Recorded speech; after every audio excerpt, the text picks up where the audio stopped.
জানালা খুলে দাও এবার, মনোমিতা তোমার আমার সবার মনেরই কথা বলে, ভালোবাসা জাগায় সবার হৃদয়ে, মনোমিতা তোমার।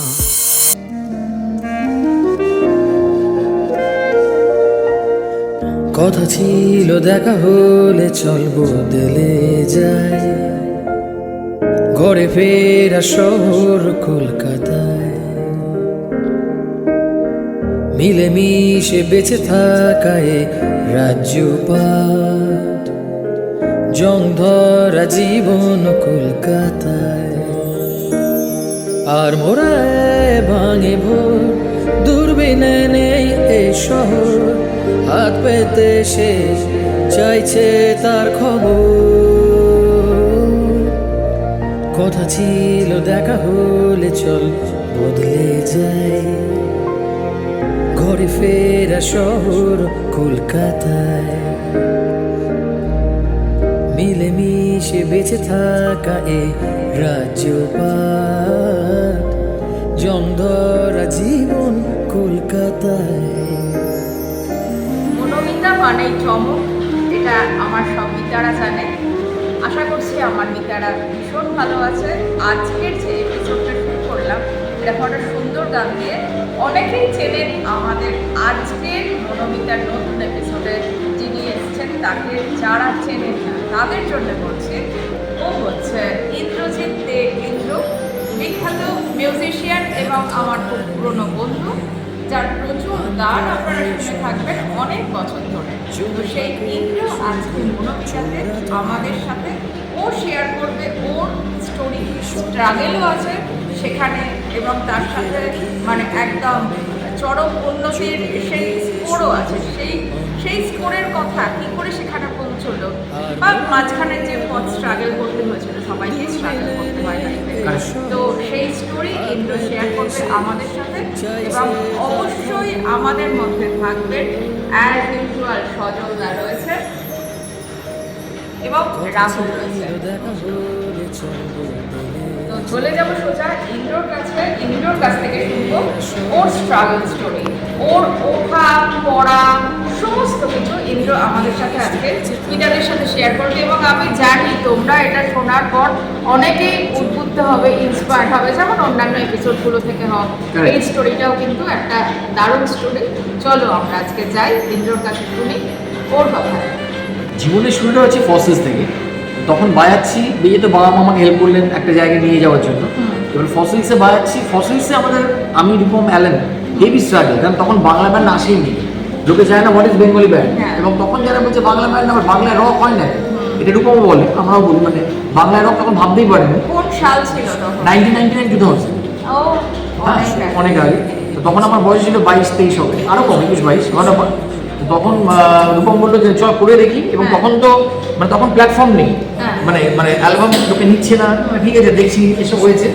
তারপর তো আমরা করলাম, অ্যালবাম হলো, অ্যালবাম হিট করলো, ঘরে মানে আমাদের হাসনুয়ানা একলা ঘর, সেই ঘরটা এখনো ঘরে ফেরে সর্বজ্ঞাত ঘরটা আছেই আমাদের আর কি, জমধরা জীবন। তো ওই মানে জমধরা জীবন দিয়ে শুরু। এবং তারপর যখন অ্যালবাম হিট হলো, তো বাকিটা ইতিহাস সবাই জানেন। ফসিলস আমরা সবাই একসঙ্গে একটা জায়গায় পৌঁছলাম। এটা হচ্ছে 1 নম্বর সালে। তারপরের আমার যে অধ্যায়টা ফসিলস থেকে মানে যখন ফসিলস আমরা আমি ছেড়ে গেলাম, বা সেই কারণটা নয়, সে মেন হচ্ছে যে এখন আমার সঙ্গে সবারই বন্ধুত্ব আছে। তারপর হচ্ছে আমি ভাবলাম এবার মিউজিক অ্যারেঞ্জ করবো এবং মিউজিক ডিরেক্ট করবো as a movie and everything. সেটাও একটা স্ট্রাগল, মানে সেখানে I associated with Purbayan Chatterjee, Rupam কর্দা, রাহুলদা, বিক্রম ঘোষ। তো ওটাও একটা স্ট্রাগল, লোকে বুঝে হ্যাঁ আমি তোমার শুনছি, আমি দাঁড়া, তখন টাকা পয়সা নিতে প্রবলেম হচ্ছে, এই টাকা দিতে পারো ভাই, করলে করো, না করলে করো, বলছি।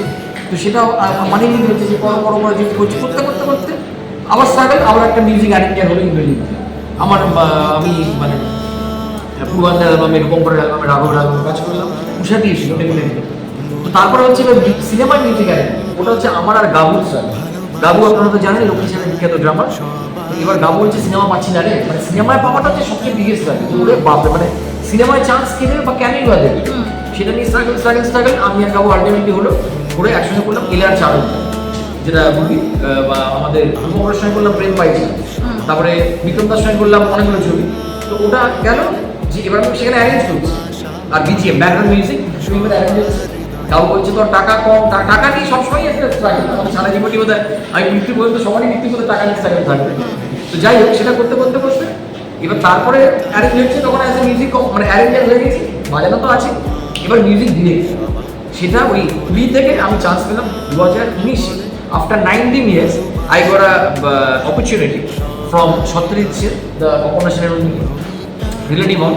উনি চান্স দিন মাইকেল ছবিতে, যে গানটা আমি গাইলাম ঘরে ফিরে শহর কলকাতা। তো সেইখান থেকে হ্যাঁ মানে আই গট প্রপার লোকের মিউজিক ডিরেকশন হলো, I got radio pitch award, এবং তার সাথে একটু আগে বিক্রমদার সঙ্গে জল ছবিতে একটু আমাদের অস্কার শর্ট লিস্টেড হয়েছিল ওই ছবিটার গানটা, প্রোডাকশনটা। তো ওই 2019 পর থেকে মানে স্ট্রাগলটা যে ভেবেছিলাম যে একটা ছবি করবো, মিউজিক ডিরেক্ট করবো, যেখানে আমার গানের সুরে তিমির বিশ্বাস, সৌম্যলতা, রূপম করবাচ্ছি, সম্পর্কে তমনাদারি, রিতা বারবাচ্ছি গাইলেন। তো এখানে একটা হ্যাঁ জায়গা পেলাম, মানে এবারে হলো মানে এইটা একটা ভাবা। এখনো স্ট্রাগল চলছে যে এবার পরে নেক্সট ছবি কখন কখন নতুন অ্যালবাম কী হবে। তবে হ্যাঁ মানে যেটা প্রথমে ভেবেছিলাম ওখানে কি একটা জায়গায় একটা দাঁড়িয়ে হলো, পরে সেন্টেন্স সবাই এলো। আমরা জানি প্রত্যেকটা মানুষের জীবনে স্ট্রাগল তো আছে, স্ট্রাগল থাকবে, স্ট্রাগল ছাড়া তো লাইফ হতেই পারে না। আর স্ট্রাগল আছে বলেই না পরের যে ভালো সময়টা আমরা সেটা ফিল করতে পারি এবং সেই আনন্দটা পেতে পারি। তো এই আজকে ইন্ট্রোর এই যে স্টোরিটা ইন্দ্র বললো, এর বেসিসে আমি চলে যাবো সজলদার কাছে, শুনে নেবো সজলদার কি বলছে এটাকে। প্রথমেই ইংরেজি বাবুকে খুব ধন্যবাদ, মনোমিতার মধ্যে এসেছেন। কারণ ঠাকুর শ্রীরামকৃষ্ণ বলতেন, যারা গাইতে বাজাতে পারে ঈশ্বরের প্রকাশ তাদের মধ্যে একটু বেশি। সেই দিক দিয়ে ইংরেজি বাবুকে পেয়ে আমরা অন্তত ঈশ্বর সান্নিধ্য লাভ করছি। ইংরেজি বাবুকে আমার জানতে খুব ইচ্ছে করছে যে আপনি সঙ্গীতকে সম্পদ করে একটা স্ট্রাগল করলেন এবং সেখানে মোটামুটি একটা সাফল্যের ছোট্ট আশা দেখতে সাফল্যের আশা দেখতে পাই। স্বাভাবিকভাবেই সেটাকে একটা আমরা তত্ত্ব বা একটা পথ বলতে পারি। যারা এই প্রোগ্রামটা দেখছেন তাদের উদ্দেশ্যে, তারা তো বিভিন্ন প্রফেশনে আছে, বিভিন্নভাবে আছে, তাদেরকে আপনি কীভাবে সাহস দেখাতে পারেন? আপনি তাদের কাছে কীভাবে বলতে পারেন যে দেখুন আমি এরকম বিপদে পড়েছি, অথচ তারপর আমি সাফল্যের আশা দেখেছি? তাদের উদ্দেশ্যে আপনার বক্তব্য কি আছে? তার উদ্দেশ্যে একটাই বলতে পারি যে এখন যেহেতু এটা 2025, আগের আশা একরকম, এখনকার আশা একরকম। আমি বলছি হেরো না, বাট অপশন ক্রিয়েট করে যাবে। যদি একটা না হয় তাহলে যাতে নেক্সট অপশনগুলো থাকে, তাহলে যাতে মনটা ভেঙে না যায়, যাতে সেই জায়গাটা মোটামুটিভাবে পাওয়া যায়। এই যে একটা অপটিমিস্টিক, একটা আশাবাদের জায়গা দেখালেন। আর দ্বিতীয়, আপনি মানসিক শক্তি কিভাবে লাভ করেন? এই যে সঙ্গীতের জন্য তো একটা বিরাট ধরুন একটা গান হিট করলো, একটা গান ফ্লপ করলো, তারপরেও আপনি যে স্থির থাকছেন, লক্ষ্যে অবিচল থাকছেন, তার মেকানিজম দেখতে তারপরে বলেন। তার মেকানিজমটা হচ্ছে যে প্রথমে তো এটা মেনে নিতেই হবে যে আমি যখন যে প্রফেশনে আছি এখানে হিট হবে, ফ্লপ হবে, আমি কিন্তু রিটায়ারও করতে হবে। সো প্রথম থেকে আমি সবসময় জিতবো এইটা ফার্স্টে ভাবলেই চলবে না, number one. Number two, this not a rat race. এটা যখন যার নাম হবে তখন তার নাম হবে। যখন এটা কিন্তু নাম করাটা আমাদের হাতে নেই, আমার হাতে আছে সাধনাটা। আমি সাধনা করে যাই, মানসিক শক্তি করতে গেলে ফিজিক্যাল শক্তি করাটা। আমি রেগুলার বেসে ব্যাডমিন্টন খেলি, ক্রিকেট খেলি এবং ঘুরি ওড়ে। তো ওটা থেকে ফিজিক্যাল একটা স্ট্রাগল আসে এবং দারুণ লাগে, মনটা ফ্রেশ হয়ে যায়। এবং আমার মনে হয় খেলাধুলো করাও একটা মিউজিশিয়ানের খুবই জরুরি দরকার, because if you get fit then it got a hit. এটা শুনে আমার খুব ভালো লাগলো যে আমরা স্বামীজির একটা তত্ত্ব পড়ে থাকি যে not only the goal, myth is very important. সেটা কিন্তু ইন্দ্রজিৎ বাবু একেবারে নিজের জীবনে অক্ষরে পালন করে। আমার যে কথাটা মনে হলো ওই ইন্দ্রর কথা শুনে এই মুহূর্তে, কর্ম করে যাও ফলের আশা করো না। ও যেমন ইন্দ্র বললো আমি করে যাচ্ছি, হ্যাঁ আমাকে সবসময় যে এটা গীতাতে এক জায়গায় আছে, কর্ম নিয়ে বলে অধিকার মহাপদেশ কথা ছিল। কিন্তু এটাকে স্বামীজি আবার নতুন অ্যাঙ্গেল থেকে এটাকে বললেন যে কাজটা করা মানে যে মুহূর্তে আমরা কোনো কাজকে ফলের দ্বারা লিমিটেড করে দিচ্ছি তখন কিন্তু কাজের আনন্দটা হারিয়ে যায়। দ্য গোল বলে একটা সুন্দর লেকচার আছে, সেখানে বারবার বলা হচ্ছে যে কাজটাকে কাজ হিসাবে ওয়ার্ক ফর ওয়ার্কসে, যেটা পৃথিবীতে এর আগে কিন্তু ছিল না। Work for money, work for ফেম, কিন্তু ওয়ার্ক ফর ওয়ার্কসে কাজ করে কাজের মধ্যে আনন্দ পাবো, তার মধ্যে সাফল্য বা বিফলতা যাই আসুক না কেন, কাজটা আমি করেছি এর মধ্যে প্লেজার। এটা যে ইংরেজি বাবু পেয়েছেন, আমার খুব ভালো লাগলো যে এটা আমি তত্ত্বে পড়েছি। একজন মানুষ অন্তত স্বীকার করলেন যে আমি বিফলতা এলেও এটাকে আমি সমানভাবে মেনে নিয়েছি, কারণ তারপর সফলতা আসতে পারে এই আশাটাকে মাথায় রেখে। দি গোল বলে একটি লেকচার সেকেন্ড ভিজিটের সময় স্বামী বিবেকানন্দ আমেরিকাতে দিয়েছিল, বিখ্যাত লেকচার। সেখানে তিনি বলছেন যে কোনো কাজের উদ্দেশ্যটি যেমন মহৎ, তেমনি যে পন্থা নিয়ে কাজটি করা হচ্ছে সেটিও সমান গুরুত্বপূর্ণ। কারণ পন্থাটি যদি ঠিক থাকে তাহলে একসময় উদ্দেশ্য সাধিতই হবে। কিন্তু আমরা অধিকাংশ সময় করে কি উদ্দেশ্যটাকে ভেঙে রেখে আর পন্থাটার দিকে অত নজর দিই না। খুব ভালো লাগলো আপনার সঙ্গে কথা বলে। তো এইবার আমি চলে যাব রাহুলের কাছে। এই যে উত্থান পতন, এই যে ব্যাপারটা ইন্দ্র বলল, রাহুল তো তোমার কি বক্তব্য এই ব্যাপারটা নিয়ে? আমিও ঠিক একমত। আমার সাথে একটি শ্লোক আছে, চক্রপথ পরিবর্তন হয়ে সুখান্ত উত্থান, অর্থাৎ সুখ এবং দুঃখ চক্রাকারে সাইকেল মডেলে আসে।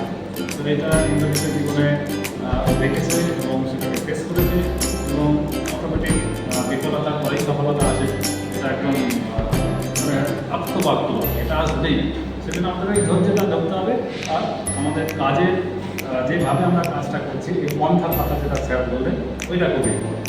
তো ইন্দ্রজিৎ করে দেখিয়েছে এবং আজকে যথেষ্ট একটা জায়গায় পৌঁছেছে। এটাই খুব ভালো, মানে বড় একটা ব্যাপার, আমাদের সবার এটা করতে হবে। তো আমরা শুনে নিলাম রাহুলের কাছ থেকে। তো এবার আমি ইন্দ্রর কাছে যাব। ইন্দ্র, কেমন লাগলো সেটা তুই বল, মানে মনোমিতাতে এসে। মনোমতি থেকে মনটা আসলে ভালো লাগলো। হ্যাঁ, পাশে তো মিতা বসেই আছে, ওদিকে স্যার আছেন, রাহুলজি আছেন। তো এইভাবে লোকেদের মানে যে আমি নিজেও ইয়ে করি আর কি, ফেসবুকে তোর আমি দেখেছি ওদের ভিডিওগুলো, হ্যাঁ। মানে I want to motivate all the people. যে এবং সেটা তুই যে এত সুন্দর করে চারজনে মিলে মানে অ্যাকোমোডেটেড করে একসঙ্গে যে অর্গানাইজ করে করছিস, তার জন্য big thanks goes to you, credit goes to them. তো মানে I am really privilege, it's my privilege to be associated with this kind of people at this program. তো আমি তোর কাছে একটা রিকোয়েস্ট করবো যে এই মনোমিতা প্ল্যাটফর্ম থেকে আমার মিতাদের জন্য তুই কিছু একটা বল, এবং এন্ডিংয়ে তোর একটা গান দিয়ে আমরা আজকে শুরুটা যেমন তোর একটা দারুণ গান দিয়ে হলো, তো এটা শেষ করবো তোর একটা সুন্দর গান দিয়ে। আর তুই বার্তাটা আগে দে, তারপরে তোর জন্য কিছু ছোট গিফট আছে যেটা আমরা আমাদের মনোমিতা প্ল্যাটফর্ম থেকে সবাইকে দিয়ে থাকি। তো তোর জন্যও রয়েছে, সেটা তোকে দেবো, এবং আমরা এই এপিসোডটা শেষ করবো তোর একটা সুন্দর গান দিয়ে। আমি একটাই বলতে পারি, মনটা খারাপ করলে হবে না। আর ডিপ্রেশনটা বাদ দেওয়ার জন্য সবাই keep yourself fit. Not only Facebook করবেন না শুধু, আমি মনে হয় যে খেলাধুলাটা খুব দরকার। যে সেটা আমি মিউজিক করি বা যাই করি, আমাদের বডি এক্সারসাইজ করলে সেই মানে জোশটা আসে, যাতে ডিপ্রেশন, কারণ মানুষ এখন প্রচণ্ড ডিপ্রেশনে ভুগছে, আর ডিপ্রেশন আসে ল্যাব থেকে।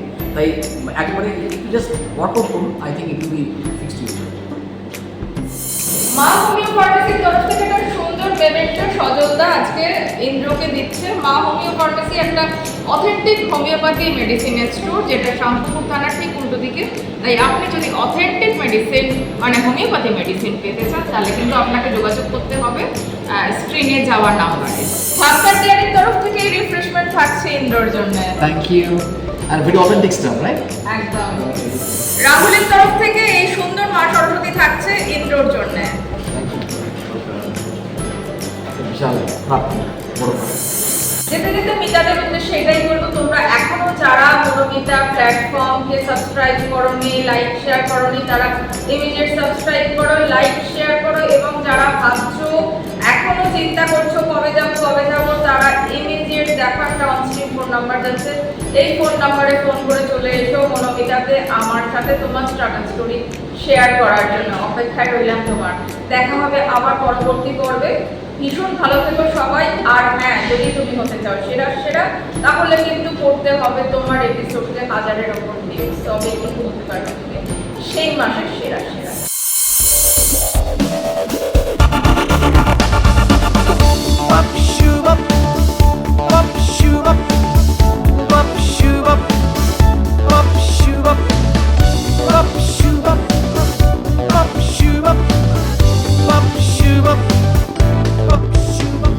মন বড় বুঝ, এই মন কিছুতে মানে না,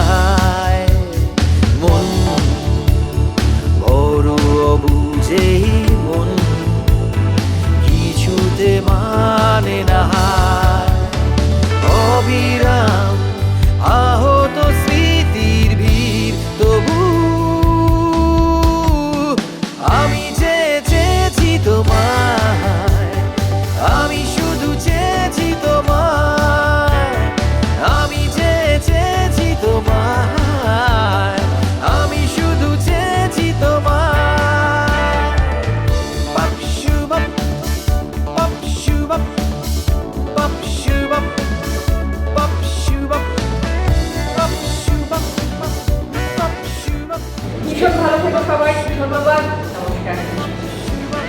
কখন জানি না তো কখন